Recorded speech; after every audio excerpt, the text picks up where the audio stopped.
Hello बच्चों, कैसे हैं आप सब। आशा करती हूँ कि आप सब बहुत अच्छे होंगे और अपनी पढ़ाई में बहुत ध्यान दे रहे होंगे। तो बच्चों, आज हम पढ़ने जा रहे हैं एक नया पाठ जिसका शीर्षक है बच्चों कुछ नए रोमांचकारी खेल। तो बच्चों, इस पाठ में आप कुछ नए खेलों की जानकारी प्राप्त करेंगे जो रोमांच से भरे हुए खेल हैं। तो आइए शुरू करते हैं पाठ को। स्वस्थ शरीर ही कार्य सिद्धि का प्रमुख साधन होता है। कहा भी गया है, शरीर माध्यम खलु धर्म साधनम। उत्तम स्वास्थ्य के लिए व्यायाम और खेल अनिवार्य है। बच्चे तो खेल का नाम सुनते ही प्रसन्न हो जाते हैं। विद्यालय में खेल के कालांश यानी पीरियड के दौरान मैदान में दौड़ने भागने, तरह तरह के खेल खेलने, योगाभ्यास या व्यायाम करने में बच्चों को बड़ा आनंद आता है। खेलने से निर्भयता, उमंग, आत्मानुशासन, समूह में काम करने की प्रवृत्ति और प्रकृति से प्रेम की भावना जागृत होती है। कबड्डी का खेल हो या क्रिकेट का, स्कीइंग हो या राफ्टिंग, पैराग्लाइडिंग हो या बैलूनिंग, सभी प्रकार के खेल हमारे जीवन में रोमांच, साहस और आत्मविश्वास की भावना जगाते हैं। खुला आसमान हो या नदी की वेगवती धारा, बर्फीली पहाड़ियां हो या समतल हरे भरे मैदान, खेल तो कहीं भी खेले जा सकते हैं। इस आधार पर आधुनिक प्रचलित खेलों को 3 भागों में बांटा जा सकता है। पहला है स्थलीय खेल, दूसरा है जलीय खेल और तीसरा है हवाई खेल। तो आइए बच्चों, देखते हैं सबसे पहले स्थलीय खेलों को। जमीन पर खेले जाने वाले अनगिनत खेल स्थलीय खेलों के अंतर्गत आते हैं। कबड्डी से लेकर hockey, cricket, football, badminton, basketball, volleyball, headball, boxing, tennis, तीरंदाजी, तलवारबाजी, रेसलिंग, कुश्ती आदि स्थलीय खेल हैं। इन खेलों के द्वारा न केवल शारीरिक और मानसिक विकास होता है, अपितु संवेगात्मक संतुलन भी बना रहता है। इसके अतिरिक्त वर्तमान पीढ़ी की रोमांचक और साहसी प्रवृत्ति को एक सकारात्मक दिशा देने के लिए पथारोहण यानी ट्रैकिंग और पर्वतारोहण यानी कि माउंटेनियरिंग के खेल भी प्रचलित हो गए हैं। तो आइए सबसे पहले जानते हैं बच्चों पर्वतारोहण के बारे में।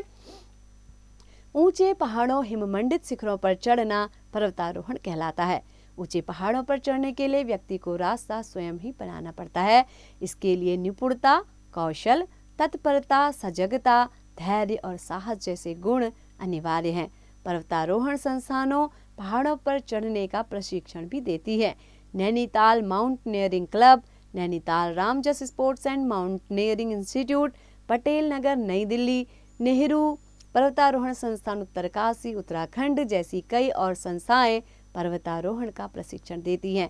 पर्वतारोहण के समय ऑक्सीजन सिलेंडर, स्लीपिंग बैग, धूप का चश्मा, नोटबुक, कैमरा और अन्य आवश्यक सामान जिसे उठाकर चला जा सके साथ ले जाना चाहिए।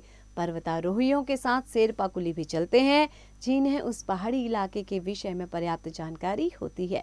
विश्व की ऊंची पर्वत चोटियों पर विजय प्राप्त करने वालों को देश विदेश में मान सम्मान मिलता है। बच्चों, अब हम जानते हैं पथारोहण यानी ट्रैकिंग के बारे में। पथारोहण का अर्थ है पैदल चलते हुए किसी प्रदेश की प्राकृतिक वनस्पति, जीव जंतु, ग्रामीण जीवन, नदी नालों, जलाशयों आदि के बारे में जानकारी प्राप्त करना। यह साहसिक भ्रमण का महत्वपूर्ण रूप है। वर्तमान युग में यातायात के इतने साधन हैं कि पैदल यात्रा का तो अवसर ही नहीं मिलता। पैदल चलना स्वास्थ्य के लिए भी बहुत अच्छा होता है। इसीलिए पथारोहण यानी ट्रैकिंग को एक रोचक खेल या गतिविधि के रूप में विद्यालयों और विभिन्न खेल संस्थाओं द्वारा विशेष महत्व दिया जाता है।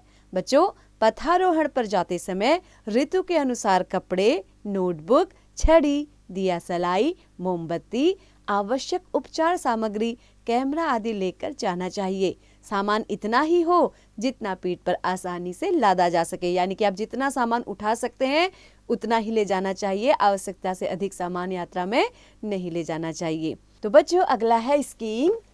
तो बच्चों, स्कीइंग क्या होती है? बर्फ पर फिसलने का साहसिक खेल स्कीइंग कहलाता है। पहाड़ी ढालों पर जहां बर्फ की मोटी परत जमी होती है, खिलाड़ी ski runner, ice stick, skiing shoes, skiing board, धूप का चश्मा, दस्ताने और लंबी बड़ी टोपी पहनकर बर्फ पर फिसलने का आनंद लेते हैं। इस खेल का प्रारंभ स्कैंडिनेविया में हुआ ऐसा माना जाता है। भारत के जोशीमठ के निकट औली का मैदान स्कीइंग के लिए विश्व प्रसिद्ध है। अगला है बच्चों कबड्डी। यह भारत का सर्वाधिक लोकप्रिय खेल है। जिसे भारत के गांव और शहरों में बड़े आनंद और उत्साह के साथ खेला जाता है। समूह में खेले जाने वाले इस खेल में भी 2 पक्ष होते हैं। प्रत्येक पक्ष में 7 खिलाड़ी होते हैं। यह भारत के विभिन्न राज्यों में भिन्न भिन्न नामों से जाना जाता है। कबड्डी तमिलनाडु, महाराष्ट्र, बिहार, आंध्र प्रदेश, तेलंगाना और पंजाब में खेली जाती है। तो बच्चों, कबड्डी तो आप सभी ने खेली ही होगी। इस खेल के विकास के लिए kabaddi federation of India KFI की स्थापना की गई। यह खेल जापान, मलेशिया और नेपाल में भी प्रचलित है। एशियाई खेल प्रतियोगिताओं में भारत ने कबड्डी के मैच में कई बार स्वर्ण पदक जीते हैं। अगला है बच्चों हॉकी। तो बच्चों, 2 दलों के बीच हॉकी स्टिक यानी कि मुड़ी हुई स्टिक और बॉल से खेले जाने वाला यह खेल विश्व के कई देशों में बहुत लोकप्रिय है। कनाडा और उत्तरी अमेरिका के बर्फीली इलाकों में आइस हॉकी खेली जाती है। सबसे पहले 19वीं शताब्दी में इंग्लैंड में हॉकी खेली गई। भारत में हॉकी का खेल बहुत लोकप्रिय है। यहाँ पुरुषों को टीम के साथ लड़कियों की भी हॉकी टीम विश्व प्रतियोगिता के लिए मैदान में उतरती है। उन्हें गोल्डन गर्ल्स ऑफ हॉकी कहकर सम्मानित किया जाता है। अगला है बच्चों क्रिकेट। क्रिकेट आज की पीढ़ी का सर्वाधिक लोकप्रिय खेल है। इस खेल में दोनों पक्षों में 11-11 खिलाड़ी होते हैं। एक पक्ष गेंद फेंकता है तो दूसरे पक्ष के खिलाड़ी बल्ले से गेंद को मारते हैं। टेस्ट क्रिकेट मैच 5 दिनों तक खेला जाता है। आजकल एक दिवसीय क्रिकेट मैच तथा सीमित 20-20 ओवरों के 20-20 भी खेले जाते हैं।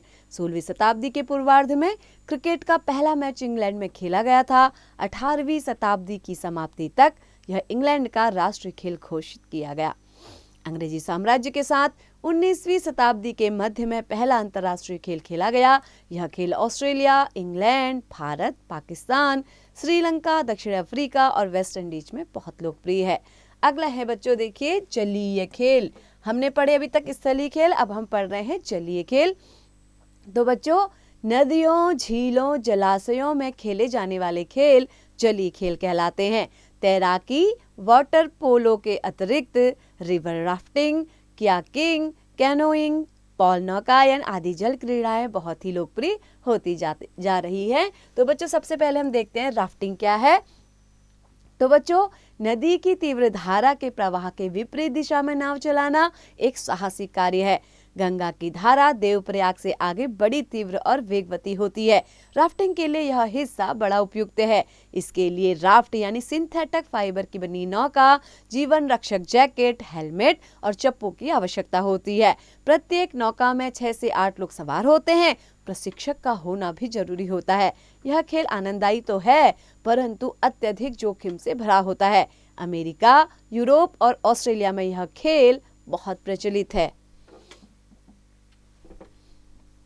अगला है बच्चों कयाकिंग और कैनोइंग। तो बच्चों, ये जल क्रीड़ा के लोकप्रिय खेल हैं।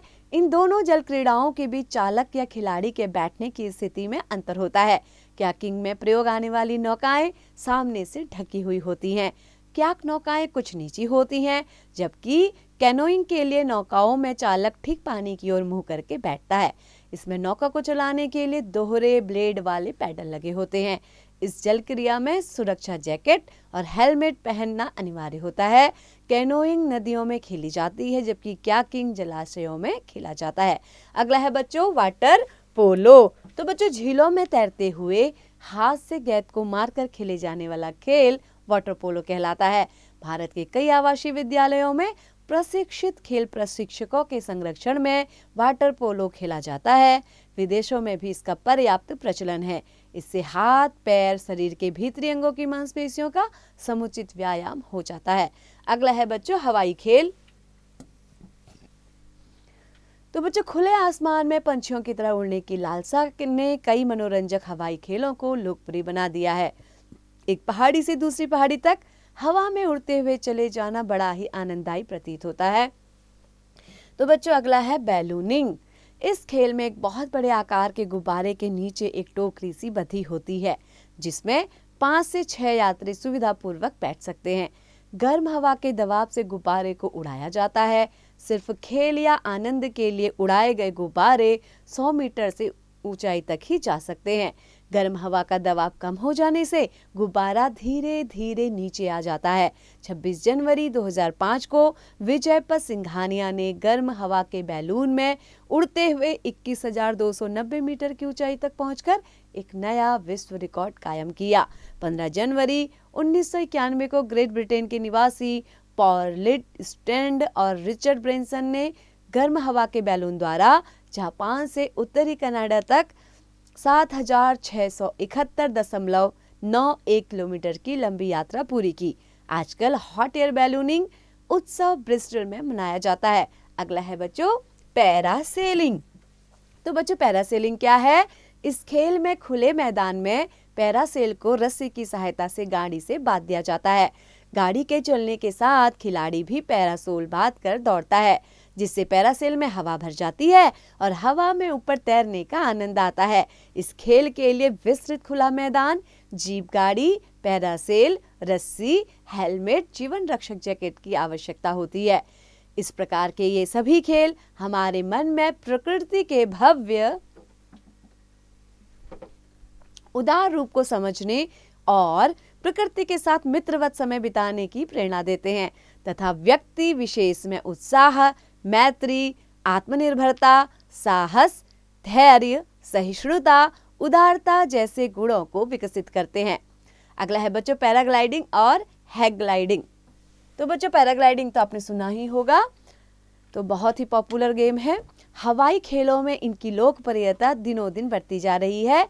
इस प्रकार के खेलों में सुरक्षा जैकेट, हेलमेट, ग्लाइडर और डोरी की आवश्यकता होती है। आइए बच्चों जानते हैं पैराग्लाइडिंग के बारे में। पहले इसके लिए ऐसी ढलवा जमीन की आवश्यकता होती है जहां कोई प्राकृतिक बाधा यानी कि पेड़ पौधे ना हो, बिजली के खंभे या लोगों की भीड़ ना हो, 50 से 70 मीटर तक समतल जमीन हो। पैराग्लाइडर को अच्छी तरह पकड़कर अपने हाथों से उसकी डंडी से बांधकर 50 से 60-70 मीटर तक सीधे दौड़ना पड़ता है, जिससे ग्लाइडर में हवा भर जाती है और खिलाड़ी दूर तक उड़ते हुए जा सकता है। इसमें स्वचालित मशीन लगी होती है। तो बच्चों आप सामने चित्र भी अपने देख सकते हैं। अगला है बच्चों हैंग ग्लाइडिंग। तो बच्चों हैंग ग्लाइडिंग भी इसी प्रकार से की जाती है, परंतु ग्लाइडर में स्वचालित मशीनें नहीं लगी होती हैं। प्रशिक्षित शिक्षकों के निर्देशन में ही ऐसे खेल आयोजित किए जाते हैं। ब्राजील, यूरोप, अमेरिका में इस प्रकार के खेलों का विशेष प्रचलन है। तो बच्चों आशा करती हूँ कि आपको ये पाठ अच्छी से समझ में आ गया होगा। आपने इसमें अनेक प्रकार के खेलों के बारे में नई नई जानकारियाँ प्राप्त की। तो बच्चों आशा करती हूँ कि आप अच्छे से इस पाठ को समझ गए होंगे। तो ऐसे ही निरंतर पढ़ते रहिए बच्चों और लगातार इसका अभ्यास करते रहिए।